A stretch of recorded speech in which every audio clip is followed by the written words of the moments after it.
Indian cinema സെല്ലുലോയിഡിൽ കാണാൻ പോകുന്ന ഏറ്റവും വലിയ ദൃശ്യവിസ്മയമാണ് 2.0 എന്ന സിനിമ. ആ സിനിമയുടെ റിവ്യൂയിലേക്ക് കടക്കാം. അതിനു മുമ്പ് കഴിഞ്ഞ 2 വീഡിയോസിലും ഞങ്ങളുടെ വീഡിയോസിന്റെ സൗണ്ട് ക്വാളിറ്റിയിൽ കാര്യമായിട്ടുള്ള പ്രശ്നങ്ങളുണ്ടായിരുന്നു. അത് ഞങ്ങളുടെ ഭാഗത്തു നിന്ന് വന്ന ഒരു ടെക്നിക്കൽ എററാണ്. അതിന് ആദ്യം തന്നെ മാപ്പ് ചോദിക്കുകയാണ്. അപ്പോൾ അങ്ങനത്തെ പ്രശ്നങ്ങളൊക്കെ മാറ്റിക്കൊണ്ട് ആ പ്രശ്നങ്ങൾക്ക് പരിഹാരമാക്കിക്കൊണ്ട് നമുക്ക് കടക്കാം 2.0 എന്ന സിനിമയുടെ റിവ്യൂയിലേക്ക്.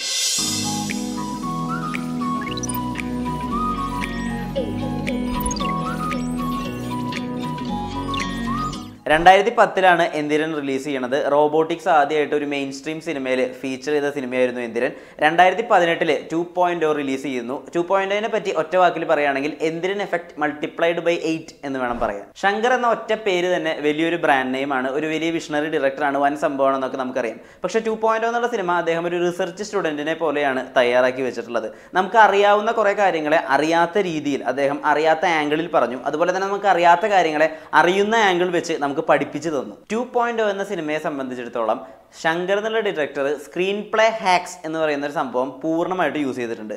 ഒരു സീനിലും സബ്ജക്റ്റ് വിട്ടിട്ട് സിനിമ പുറത്തു പോയിട്ടില്ല. അതായത് എപ്പോഴും ക്യാരക്ടർ ചെയ്യുന്ന കാര്യങ്ങളും ക്യാരക്ടറിന്റെ കോൺഫ്ലിക്ട്സും എപ്പോഴും സിനിമയുടെ കഥയായിട്ട് ബന്ധമുണ്ടാവും. സാധാരണ ശങ്കറിന്റെ സിനിമകളിൽ പാട്ടുകളിലോ കോമഡി സീനുകളിലോ ഒക്കെ സബ്ജക്റ്റ് വിട്ട് പോകുമെങ്കിലും ഈ സിനിമ ഔട്ട് ആൻഡ് ഔട്ട് കഥ മാത്രമാണ്. ടെക്നോളജി എന്നുള്ളത് ഹ്യൂമൻ റേസിന്റെ അപ്ലിഫ്റ്റ്മെന്റിന് വേണ്ടിയിട്ട് ഉണ്ടാക്കിയിട്ടുള്ള ഒരു സംഭവമാണ്. ഇതേ ടെക്നോളജി എങ്ങനെ പ്രകൃതിയെ മോശമായി ബാധിക്കുന്നു എന്നുള്ളതാണ് കൃത്യമായിട്ട് 2.0 ചൂണ്ടിക്കാണിക്കുന്നത്. ഈ ലോകം, ഇവിടെ കുറച്ച് മനുഷ്യന്മാർ എന്നതിനൊക്കെ അപ്പുറത്ത് ഇവിടെ ഒരു എക്കോസിസ്റ്റം ഉണ്ടെന്നും ഓരോ എക്കോസിസ്റ്റത്തിന്റെ അകത്തും ഓരോ ജീവികൾക്കും അതിൻ്റെതായ ഇമ്പോർട്ടൻസ് ഉണ്ടെന്നും ശങ്കർ ഇവിടെ വ്യക്തമായിട്ട് പറഞ്ഞു വെക്കുന്നുണ്ട്. 2.0 പോലെ വലിയൊരു സിനിമ പ്രേക്ഷകരിലേക്ക് എത്തുമ്പോൾ എന്തായാലും ആ സിനിമയുടെ അകത്ത് ഒരു മെസ്സേജ് ഉണ്ടായിരിക്കും. പക്ഷേ ഇതേ മെസ്സേജിനെ ഒരു വാർണിംഗ് എന്നുള്ള നിലയ്ക്ക് ഫാന്റസിയിൽ പൊതിഞ്ഞ് ബ്രെയിൻ സ്റ്റോം ചെയ്ത് കൊമേഴ്ഷ്യൽ എലമെന്റ്സ് ചേർത്ത് പാക്കേജ് ചെയ്ത് പ്രേക്ഷകരിലേക്ക് എത്തിക്കാൻ സാധിച്ചതാണ് ശങ്കർ എന്നുള്ള ഡയറക്ടറുടെ വിജയം. ഈ സിനിമയുടെ യുണീക് സെല്ലിംഗ് പോയിന്റുകളിൽ ഏറ്റവും വലിയൊരു പോയിന്റ് എന്ന് പറയുന്നത് അക്ഷയ് കുമാർ ഈ സിനിമയിൽ വില്ലൻ ആവുന്നു എന്നുള്ളതാണ്. ഒരു വില്ലനുള്ള പ്രോപ്പർ ജസ്റ്റിഫിക്കേഷൻ 2.0 എന്നുള്ള സിനിമയിൽ കൊടുത്തിട്ടുണ്ട്. തന്റെ പ്രായത്തിനേക്കാൾ ഒരുപാട് ഏജ് ഉള്ള ഒരു ക്യാരക്ടർ വളരെ എഫേർട്ട്ലെസ്ലി അദ്ദേഹം പെർഫോം ചെയ്തിട്ടുണ്ട്. സൂപ്പർ സ്റ്റാർ രജനീകാന്തിന് ഓൺ സ്ക്രീനിൽ കാണിക്കാൻ പറ്റാത്തതായിട്ട് ഒന്നുമില്ല എന്ന് തെളിയിച്ചൊരു സിനിമയാണ് 2.0. രജനീകാന്ത് ഒരു ആക്ടർ എന്നുള്ള നിലയിൽ റോബോട്ടിക് സെൻസിൽ ചിട്ടിയായിട്ട് എക്സ്പ്രഷൻ ഇല്ലാതെയും അതുപോലെ തന്നെ ചിട്ടി 2.0 ആയിട്ട് വില്ലനിസം ഒക്കെ മുഖത്ത് കാണിച്ചിട്ടും ഡോക്ടർ വസീകരനായിട്ടും സ്ക്രീനിൽ നിറയുന്നുണ്ട്. ഇത്രയും വൈഡ് ആയിട്ടുള്ള വലിയൊരു സിനിമാറ്റിക് എക്സ്ട്രാവജൻസ് ആവശ്യപ്പെടുന്ന സബ്ജക്ട് ജനങ്ങളിലേക്ക് എത്തിക്കാൻ രജനീകാന്ത് തന്നെയാണ് പെർഫെക്റ്റ് ഓപ്ഷൻ. നീരവ് ഷായുടെ ബ്രില്യൻ്റ് ആയിട്ടുള്ള സിനിമാറ്റോഗ്രഫി ഈ സിനിമയിൽ നിങ്ങൾക്ക് കാണാനായിട്ട് സാധിക്കും. റിയൽ സിനിമാറ്റോഗ്രഫിയുടെ ഒപ്പം തന്നെ VFX ഫ്രെയിം കോമ്പോസിഷനും ഈ സിനിമയ്ക്ക് തുല്യ പ്രാധാന്യമുണ്ട്. ആദ്യമായിട്ട് 3Dയിൽ ക്യാപ്ചർ ചെയ്ത് എഡിറ്റ് ചെയ്ത് റിലീസ് ചെയ്യുന്ന സിനിമയാണ് 2.0. ടെക്നിക്കൽ ആസ്പെക്ട്സിലേക്ക് വരുമ്പോൾ ഒരു പ്രോ ഹോളിവുഡ് ലെവൽ മെയിൻറ്റെയിൻ ചെയ്യുന്ന സിനിമയാണ് 2.0. സൗണ്ട് എഫക്ട്സ് എല്ലാം തന്നെ ഗംഭീരമായിട്ടുണ്ടായിരുന്നു. വിഷ്വൽ എഫക്ട്സിലേക്ക് വരുമ്പോൾ എടുത്തു പറയേണ്ടത് 3D പ്രൊജക്ഷൻ ആണ്. വളരെ ഡെപ്തോട് കൂടിയിട്ടുള്ള വളരെ എഫിഷ്യൻ്റ് ആയിട്ടുള്ള ഒരു 3D വ്യൂവിംഗ് നമുക്ക് തരും 2.0. സിനിമയുടെ സൗണ്ട് ഡിപ്പാർട്ട്മെന്റിൽ വർക്ക് ചെയ്തിട്ടുള്ള റസൂൽ പൂക്കുട്ടിയും ബിബിനും ഈ സിനിമയ്ക്ക് വേണ്ടിയിട്ട് എക്സലന്റ് ആയിട്ടുള്ള ഒരു എഫേർട്ടും അതിന്റെ ഔട്ട്പുട്ടും നല്ല രീതിയിൽ സ്ക്രീനിൽ കാണാനായിട്ട് പറ്റുന്നുണ്ട്. സിനിമയിൽ വൈബ്രേഷന്റെ ചില സൗണ്ടുകൾ, അതുപോലെ തന്നെ എക്സ്പ്ലോഷന്റെ ചില സൗണ്ട്, മെക്കാനിക്കൽ ആയിട്ടുള്ള സൗണ്ട് എഫക്ട്സ് ഒക്കെ തന്നെ ഗംഭീരമായിട്ട് വന്നിട്ടുണ്ട്.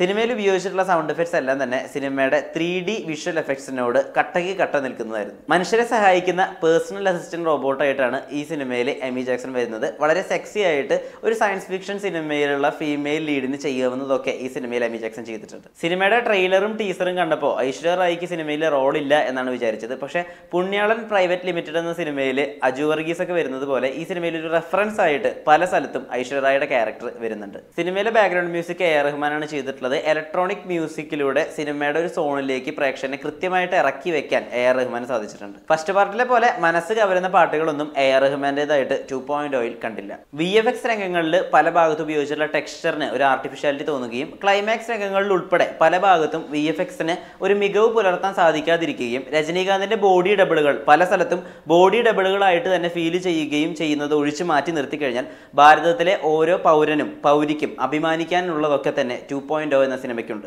അതിഗംഭീരമായിട്ടുള്ള ഒരു വിഷ്വൽ ട്രീറ്റ് കാണാനും കേൾക്കാനും അനുഭവപ്പെടാനും വേണ്ടി ധൈര്യമായി ടിക്കറ്റ് എടുക്കാം 2.0ക്ക്. സൂപ്പർ ഹീറോ സിനിമകളെ അനുസ്മരിപ്പിക്കുന്ന രീതിയിൽ 3-ാം ഭാഗത്തിനുള്ള ലീഡ് ഇട്ടുകൊണ്ടാണ് 2.0 അവസാനിക്കുന്നത്. 3.0ക്ക് വേണ്ടി കട്ട വെയിറ്റിംഗ്.